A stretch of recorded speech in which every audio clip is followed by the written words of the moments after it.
Les doy la bienvenida el día de hoy para poder discutir nuevamente como parte de nuestro espacio Historia para el Presente. Queremos invitarlos a reflexionar a partir de la lectura de un artículo que fue publicado aproximadamente hace una semana y que es autoría del director del CIDE, del doctor José Romero. José Romero, este artículo se tituló La Academia Mexicana entre endogamia y colonización. Y para poder discutir sobre este artículo y llevar a la reflexión, tenemos el día de hoy a una invitada a nuestro espacio, que es la doctora Mariana Osuna Castañeda, doctora en letras, a nuestra titular del espacio, la doctora Cristina Gómez, su servidor, Daniel Ramírez. En esta ocasión, pues a partir de la lectura de este artículo que suscitó pues varios comentarios a favor de su contenido, pues queremos llevar hacia la discusión y hacia la reflexión.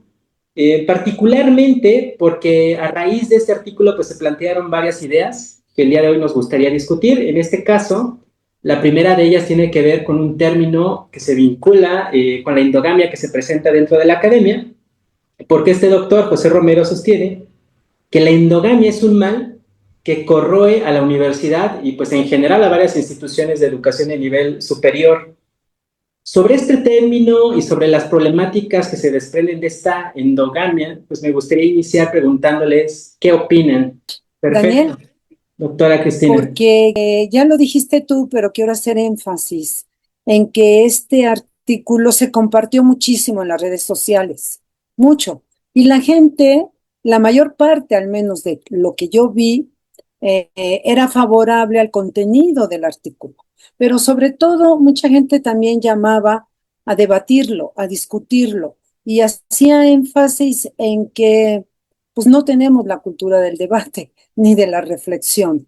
Y entonces por eso, justamente en ese contexto, es que se nos ocurrió hacer este video para iniciar el debate a partir del artículo del director del CIDE. Y por eso invitamos a Mariana Osuna, que como ya dijimos es profesora de la Facultad de Filosofía y Letras del Colegio de Letras Hispánicas. Para hacer, porque si no hay, si hubiéramos hecho un programa conmigo misma y contigo, pues no hay debate, ¿verdad? Pero con Mariana seguramente va a haber el inicio de un debate, que yo creo que debe de ser eso, el inicio. Y yo quiero comenzar justamente con lo que tú decías bien, del concepto de endogamia, que así caracteriza uno de los problemas centrales de la Academia Mexicana, le llama este director del CIDE. Yo le llamaría de las universidades o de la educación superior en México, más bien. Pero bueno, yo creo que el doctor Romero, en toda la definición que él da de por qué llama endogamia lo que prevalece en la Academia Mexicana, en realidad se equivoca de concepto. Yo esa endogamia la sustituiría por la antidemocracia. Lo que prevalece en toda la educación superior, y voy a hablar, en la pública especialmente, porque en la privada, bueno, pues ahí que nos importa las reglas del juego que ponen los empresarios, pues allá ellos, pero en la pública, que depende de los recursos del erario, pues sí nos interesa. Entonces yo creo que aquí, repito, el doctor Romero se equivoca, pues se trata de la antidemocracia que hay en las universidades. En la mayor parte de ellas, de ahí que se desprenda la endogamia, porque como voy a poner de ejemplo la UNAM, pero así están otras es el Consejo Universitario quien nombra al rector, otros como el CIDE, como él está, ¿no? Pues también es directamente nombrado por el gobierno federal, por ahora la Secretaría de Ciencia y Tecnología, antes por CONACYT, etcétera. Entonces, la estructura es totalmente vertical de gobierno de estas universidades públicas, de tal manera que el rector y todos los directores de institutos, facultades, escuelas, etcétera, los nombra una junta de gobierno integrada por 15 individuos, como dice el doctor Romero, algunos de ellos son externos a la UNAM, por ejemplo, pero eso no importa, son cuates del rector que los invitó a formar parte de la Junta de Gobierno, porque el rector lo propone a los integrantes de la Junta de Gobierno. Estoy hablando de la UNAM y de todas las universidades que tienen Junta de Gobierno. Lo propone el Consejo Universitario y el Consejo nunca ha rechazado un nombramiento del rector, obviamente. Entonces, ellos nombran a todos estos directores, incluyendo al rector. Entonces, ahí se va haciendo la endogamia, pero no solo la endogamia, se va haciendo el núcleo central de la crítica, me parece a mí, que es el artículo del doctor Romero, que es justamente la crisis, yo agrego, tan fuerte que nos encontramos de la educación superior en nuestro país. Es una crisis que, en mi opinión, se desprende de la antidemocracia existente. No depositas en los universitarios ningún destino de la universidad, ni el académico, menos el presupuestal, nada, nada. Las autoridades le dan la espalda a la sociedad, a la comunidad. Y la universidad en su conjunto le da la espalda a la sociedad. Pero bueno, yo me quedo ahí para dar paso a Mariana, porque como si se trata de un tema muy ligado con nuestro quehacer universitario, yo tengo en la universidad pues, más de 50 años, conozco, creo conocer bien esta problemática, puedo aquí hablar horas y horas, así que prefiero que Mariana externe su opinión sobre el artículo y estas ideas que he dibujado yo. Muchas gracias, Cristina. Gracias por la invitación y porque esta es una manera de continuar una charla que siempre tenemos, tú y yo, Cristina, cada vez que nos encontramos, ¿no? Cristina sigue siendo mi maestra en muchas áreas de la vida universitaria, ¿no? Y de la vida. Y este es un tema que siempre regresa, ¿no?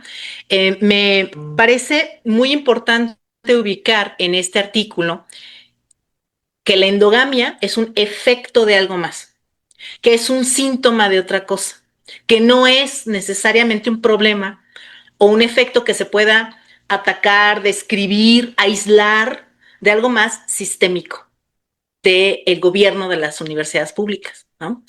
Y enmarcarlo además en una crisis de la educación superior le da a esto unas dimensiones de urgencia de debate nacional. ¿Cuál es la situación de la educación superior? ¿Cuáles son sus males? Y las causas de esos males. Y una de las causas de esos males definitivamente tiene que ver con las formas de gobierno académico, ¿no? Porque pareciera que nos hacemos un poco de bolas. El artículo del doctor Romero habla de una crisis académica, como si esa crisis académica, y lo menciona por ahí su artículo, ¿no? Tuviera que ver solamente con contratar personas con talento, con deshacer la endogamia, como si esta no estuviera ligada estrechamente a la estructura mayor de la universidad. Entonces, no es que la academia y los académicos vayan por un lado y el gobierno de las universidades vaya por otro. Y eso, Cristina, me parece que está en el centro del efecto de la endogamia. O sea, no se puede hablar de una crisis de la educación superior eh, solo con un síntoma. Hay que arreglar la endogamia y entonces, pero para arreglar la endogamia, ¿no? Que tampoco nos queda muy claro cuáles van a ser los efectos en un artículo tan breve, pero quienes estamos en la universidad pública, pues nos interesa, porque lo que vemos es que las agendas nacionales, las preocupaciones del país, no necesariamente están en los intereses de proyectos académicos de la universidad. Ajá, y de las universidades. Cuando digo la universidad me refiero a la universidad como un proyecto educativo del país, ¿no? Entonces, no sé, Cristina, si tú consideras que sola la antidemocracia es suficiente, es decir, yo sé que es mucho, ¿no? Que es mucho ya hablar de la antidemocracia, pero ¿qué otras cosas son efecto de la antidemocracia, ¿no? Eh, Sí, Estamos viviendo una crisis que me gustaría que caracterizaras un poquito más, porque dijiste, hay una crisis en la educación superior, pero esa crisis, ¿cómo la caracterizarías para poder dimensionar la gravedad del problema de la antidemocracia? Yo creo que el doctor Romero estará de acuerdo con nosotros, porque en el contenido de la endogamia, cuando él está desarrollando la endogamia, en realidad lo que está desarrollando es la antidemocracia. Lo que pasa es que se equivocó de palabra, como tú bien dices. No, la endogamia es una expresión de algo, ¿no? Obviamente, pero no es la causa de nada. Entonces, yo creo que estará de acuerdo con nosotros, la verdad, porque él habla incluso de la autonomía universitaria y dice cómo estas autoridades se esconden en la autonomía para desarrollar la endogamia. Y yo digo que estas autoridades se esconden en la autonomía para seguir ejerciendo la antidemocracia. Yo creo, y estoy convencidísima, Mariana, porque mi generación tenía como un programa fundamental de reforma universitaria la democratización de la universidad. Y esa democratización incluía las formas de gobierno de la propia universidad y la enseñanza. Y ambas hoy ya entraron en una crisis más fuerte que hace 57 años que yo entré a la preparatoria. Y desde cuando estoy yo luchando por la democratización de la universidad. Creo que ahora esta antidemocracia se ha exacerbado desde mi punto de vista. Y te voy a poner un ejemplo, porque tengo que decirlo, ¿no? Este consejo universitario en el cual estamos, que desde la época de Narro se organizan las sesiones con todo amarrado, todos los consejeros ya llevan todo amarrado, pero no con sus representados, ¿no? No, sino con el grupo, porque con el grupo de la rectoría, con los directores, con sus comisiones. Hace que 2 meses antes de irnos de vacaciones, en la última sesión del primer semestre, el Consejo Universitario, porque nada más tiene 3 al año, ¿no? En el primer semestre ahí se supone que hay representantes de escuelas, institutos, académicos y estudiantes, sobre representados los académicos, porque están todos los directores ex oficio ahí y aparte los poquitos, los que elegimos. Ahí aprobaron de la manera más rápida algo que la huelga de 1966 quitó del Estatuto General. Ellos aprobaron la expulsión directa de estudiantes y de académicos que el director considera que son, en esta ocasión, vándalos, que están actuando con acciones antiuniversitarias. Regresa después de casi 60 años la expulsión directa. Cuando yo me entero, pues monto en cólera, obviamente, porque entonces ya va, no solamente se ha profundizado, sino que conquistas que ya habíamos logrado resurgen. Entonces monto en cólera y digo, voy a hacer un pronunciamiento para oponerme. Y lo que se me ocurre es hablarle a la consejera universitaria de mi facultad, ¿no? Que además es mi amiga y que además consideraba yo que era una persona de izquierda, y le pregunto que cómo está esa discusión y me dice que no recuerda bien, pero que no me preocupe, que los expulsados van a tener derecho a defenderse, y entonces yo le digo, ¿me haces favor de enviarme lo que acordaron? Fíjate, yo lo había leído en la Gaceta, un lunes creo, pero la Gaceta tampoco entra en detalles, ¿verdad? Nada más dice los acuerdos. Algunos periódicos lo filtraron, pero yo quería saber exactamente los términos de la expulsión directa. ¿Creen ustedes que mi consejera no me lo dio? Alegó que no podía, que tenía problemas de internet y que no podía y que no podía. Y creo que después un chat que tenemos, algunos académicos de la facultad, le solicitaron, casi le imploraron que por favor citara una reunión para discutir ese punto. Bueno, este ejemplo para mí es muy elocuente, ¿sí? de cómo se ha recrudecido la antidemocracia. Entonces, ahora no tenemos ni siquiera esos representantes que aunque tuviéramos a todos los consejeros académicos, nunca ganaríamos una elección, nunca. Siempre lo ganaría la rectoría, ¿de acuerdo? No sé si me explico bien. Bueno, nunca hay una voz disidente, nunca. Quiere decir que estas formas ya de que los representantes se han relacionado con la autoridad ya es totalmente perversa, antidemocrática, y los académicos y los estudiantes no tienen, bueno, de los estudiantes ya ni digo. ¿Por qué? Porque los estudiantes los eligen los directores, a los que van a ser representantes por escuela. Las facultades, desde luego, no tienen estudiantes. Digo, perdón, los institutos, escuelas o facultades, los eligen directamente la autoridad. Por eso digo que se ha recrudecido la antidemocracia. Todo viene del rector. Ni siquiera el Consejo Universitario es el que aprueba. Aprueba ya cuando está el cuchupo, como se llamaba en mi época, ya hecho los emeritazgos. Hay una comisión de emeritazgo. Si hay en esa comisión luz verde para que X, Z, el que quiera el rector entre, entra.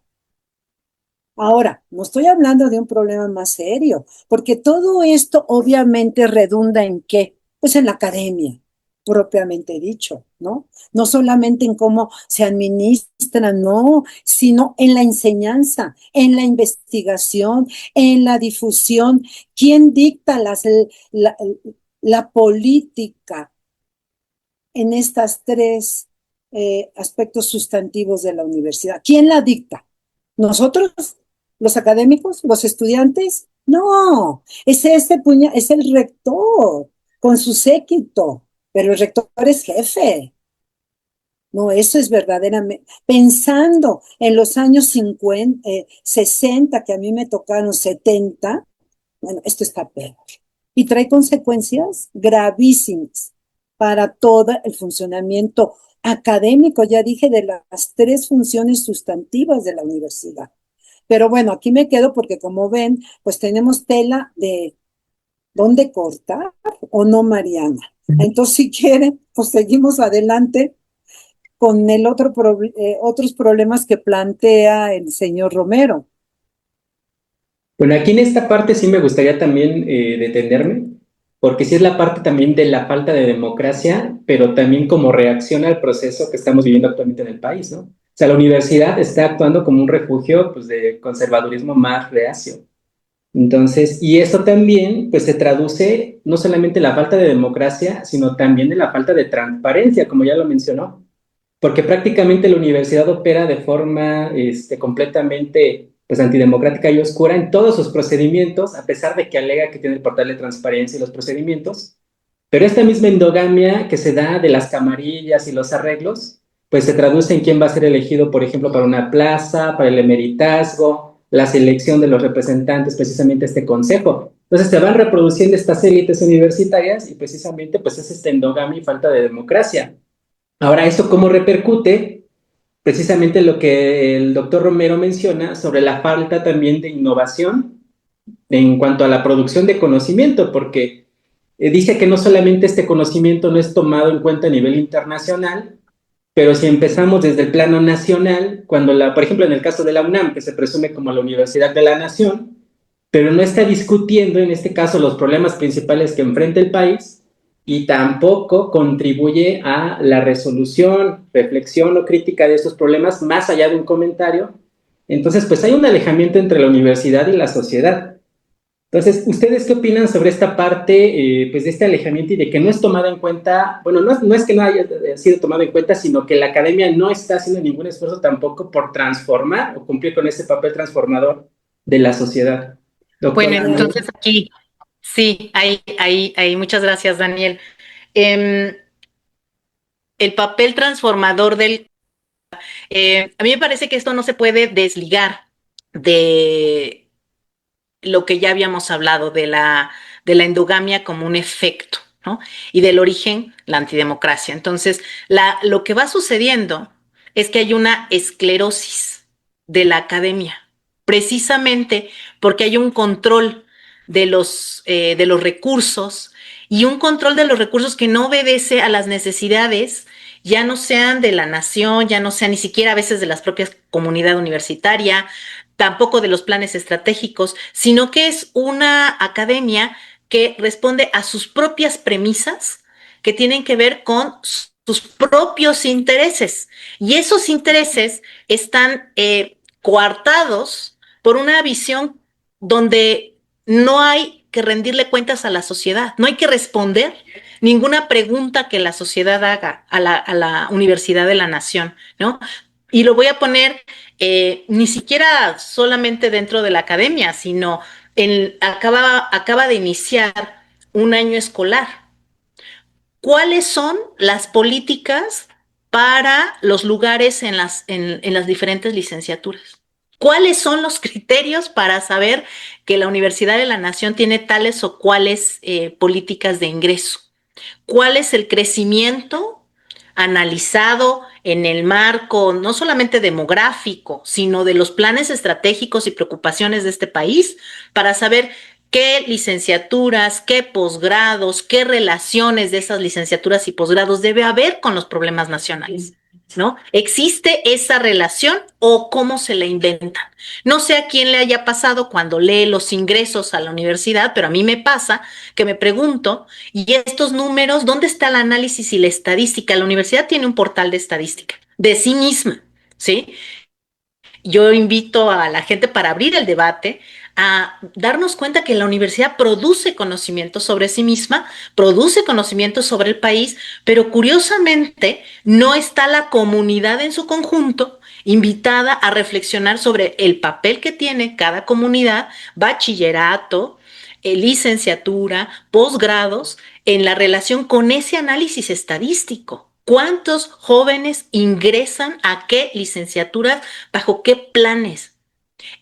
Basta con abrir, como sucedió hace unos años, ya muchos años, abrir la matrícula a tope y basta con eso para lidiar con un problema de no aceptados, o estamos hablando de la planeación a mediano y largo plazo de la universidad y volvemos a la crisis de los estudios a nivel superior. Entonces, me parece, no sé, Daniel, ¿qué opinas? Pero me parece que hay muchas cosas que si nos vamos preguntando fragmentariamente, nos llevan al mismo asunto. ¿Cómo se debaten y cómo se acuerdan esas políticas? ¿Sí? ¿Está de acuerdo el número de ingreso con el número de profesores que tiene la universidad? De profesores de tiempo completo, dedicados a la enseñanza. ¿Está la enseñanza lo suficientemente justipreciada, valorada, apoyada para llevar a cabo la importante tarea que tiene la universidad, la pública, la que sea, la UNAM, la UAM, las de los estados, ¿no? Y pareciera que andamos como si no supiéramos y tenemos mucha información. Entonces, claro, la endogamia, la antidemocracia, también nos hablan de la esclerosis de las políticas al interior de la universidad. Se responde tarde, es lo que quisiera decir, ¿no? Para abrir el debate. Se responde tarde a no, Mariana, académicos. la ausencia de políticas también, ¿no? El caso Por de ejemplo, que hablo del bachillerato, el ingreso al bachillerato, el exacto. ingreso a la universidad, ¿cuáles son las políticas para atraer estudiantes, para orientarlos y para reconocer cuáles son las carreras que se están perfilando? No en los rankings mundiales, que si la inteligencia artificial, no, que respondan a la realidad nacional, ¿no? ¿Cómo ves, Cristina? No, sí, estoy totalmente de acuerdo contigo, Mariana. Por eso creo que pues este debe de ser un primer video de muchos que tenemos que hacer, porque la situación me parece a mí muy alarmante, la verdad, ¿eh? Porque si tratamos los estudios de posgrado, todavía está peor ahí. O bueno, igual, ¿no? Igual. Bueno, Dani, adelante, Dani. Y bueno, sobre esta parte, comentaba la doctora Osuna, la universidad tiene un instituto dedicado precisamente a estudiarse a sí misma, que es el Instituto sobre, ¿qué? Estudios de la Universidad de la Educación, ya no me acuerdo exactamente, el ISUE, y que produce supuestamente este conocimiento, ¿no? Y ahora, por ejemplo, platicaba yo con la doctora, en las pláticas que tenemos comúnmente, sobre la caída de la matrícula, pues en varias licenciaturas, y en general la caída de la matrícula en la universidad este año. Como mencionaba también la doctora Osuna, ¿cómo la universidad está respondiendo a esto? y a un sector mayoritario de jóvenes que ya no ven en la educación superior una respuesta a poder transformar su situación social, económica, etcétera. Y en el caso de los posgrados, también como comentó la doctora Cristina, tenemos un montón de jóvenes que están estudiando un posgrado, pero que lo estudian no con la esperanza de poder integrarse al ámbito laboral, académico, sino únicamente como un método a veces incluso de sobrevivencia, porque la realidad tampoco del país les permite insertarse pues, en el ámbito laboral, y esta misma endogamia tampoco les permite insertarse, ocupar puestos en función pues, de un mérito de carácter intelectual o académico, porque a lo mejor la hija, la esposa, como ocurrió en el Poder Judicial, ocupa este tipo de plazas dentro de la universidad, en el Instituto de Investigaciones Jurídicas, que es parte, por ejemplo, de los refugios del conservadurismo dentro de la universidad y del país, y que pues ocurre lo mismo en la universidad como ocurrió en el Poder Judicial. Y que lejos de plantear la universidad una discusión interna antes de que le quieran hacer, por ejemplo, una reforma y quererse justificar con lo de la autonomía, pues hacer una labor de crítica y replantearse su papel en la sociedad y precisamente esta transformación institucional de su función, de su estructura y de sus componentes. Yo iba a pasar a leer un párrafo para recuperar parte también de la discusión. Y el doctor Romero comentaba que en el sexenio anterior se había intentado limitar los privilegios, pero la reacción de la élite académica fue tan virulenta que frenó cualquier posibilidad de cambio. En el actual gobierno, lejos de corregir ese rumbo, se optó por la conciliación. En lugar de transformar las estructuras de poder, se prefirió coexistir con ellas. Y regresamos a lo mismo, se discute, se mantiene pues en esta esclerosis a esta élite. ¿Ustedes qué opinan sobre este párrafo, doctoras?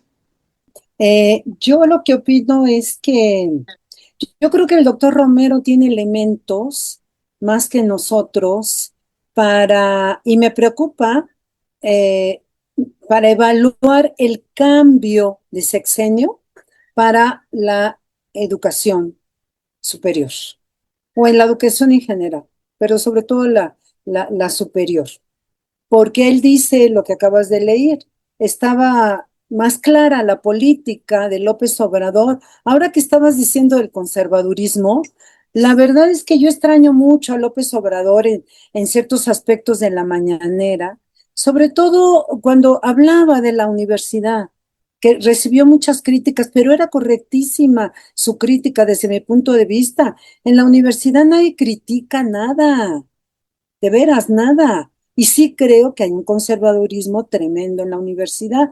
Ahora, lo que me preocupa es lo que dice, todos vivimos, porque lo dijeron en las mañaneras, la responsable de CONACYT de aquella época, como narró el rector de la Universidad Nacional Autónoma de México, tenía muchos proyectos de investigación en CONACYT millonarios para fortalecer sus propias empresas. Eso fue denunciado y yo creo que todo eso se desmontó en el gobierno de López Obrador. A mí me preocupa lo que dice el doctor, el director del CIDE, en el sentido de que la nueva administración, la nueva secretaría, está entrando a negociar. ¿Qué puede negociar? ¿Con quién negocia? Conmigo no ha negociado nada. Con Mariana yo creo que tampoco. Que por cierto, esta nueva administración cambió el reglamento del SNI. No conozco el nuevo reglamento. Yo ni me enteré que se había cambiado el reglamento. Me enteré porque yo, como Mariana, somos del Sistema Nacional de Investigadores y yo me tengo que evaluar en fin, ya no me evalúo por la edad. Bueno, es una situación distinta. Yo y muchos de mi edad estamos en ella y ya cambió la manera de pedir estas evaluaciones que tenemos nosotros, porque cambió el reglamento. Y yo me acuerdo que en el periodo anterior cambió varias veces, se ponía, cuando menos nos lo circulaban para el conocimiento, tampoco se hizo una gran discusión, porque no se discute nada en la universidad ni nada, no hay discusión, pero sí me preocupa lo que él dice. A mí me gustaría preguntarle a él más. Él como director del CIDE, ¿no? Debe de saber por qué esta gestión entra en negociación y si esa negociación es productiva para el desarrollo de la educación pública o de la Academia Mexicana, como le llama él. ¿Tú qué opinas, Mariana? Bueno, Cristina, Daniel, hay muchas cosas que reflexionar en este último punto que son alarmantes. Em, Porque uno de los cambios que yo sí viví en la anterior administración que me evalué en el SNI era precisamente la queja total de la mayoría de los colegas que están en el sistema por la orientación de la evaluación que ponía énfasis en la vinculación social de nuestro conocimiento. Y esa vinculación social iba a ser evaluada como muy valiosa siempre y cuando estuviera relacionada con los planes estratégicos nacionales. Si uno no lograba demostrar que su trabajo estaba vinculado con un plan nacional de educación, de igualdad de género, de comunidades indígenas, de derechos humanos, entonces era una evaluación sobre una academia que, como acababa yo de decir hace un ratito, se mira a sí misma, o sea, se propone unos propios objetivos, propios fines, y estos fines y objetivos con dinero público nunca son cuestionados ni puestos a crítica, ¿no? En cambio, las reglas eran que había que vincularnos con la sociedad y había medios de vinculación y uno de ellos era, en el caso de los profesores, pues cuántas clases das, cuántas horas estás frente a grupo, cuántas personas formas, es decir, titulas, participas en exámenes, diseñas planes de estudio, estás en comisiones evaluadoras, estás en comisiones de trabajo, ¿qué haces con este puesto público, ¿no? Con este trabajo público. Y hubo una gran ámpula. Entonces me llama poderosamente y me parece muy triste esta reflexión que hace el doctor Romero de que en este gobierno decidió echar marcha atrás. Y eso había avanzado en el sentido de una cultura académica diferente. Y aquí sí quisiera ser enfática, ¿sí? Cristina pertenece a una generación que tenía una cultura académica y esta está dada por las condiciones tanto de la institución, pero también por las condiciones materiales que esa institución provee a los académicos. Yo estoy en otra cultura académica. Yo ya entré con la cultura de los bonos, los postdoctorados, el SNI, el doctorado fast track, ¿no? Pero las generaciones actuales de académicos que están en los 40 años son académicos que tienen una cultura ultra individualista, alejada de los programas institucionales. De tal manera que están interesados en promover esta cultura académica que te aleja de lo social, que te aleja de tus obligaciones, incluyendo las de la institución, es decir, la docencia, ¿no? Entonces, solo para concluir, ¿no? No estamos hablando solamente de que está cambiando el gobierno, sino que la cultura académica que tuvimos chance de cambiar muy probablemente va a ir para atrás.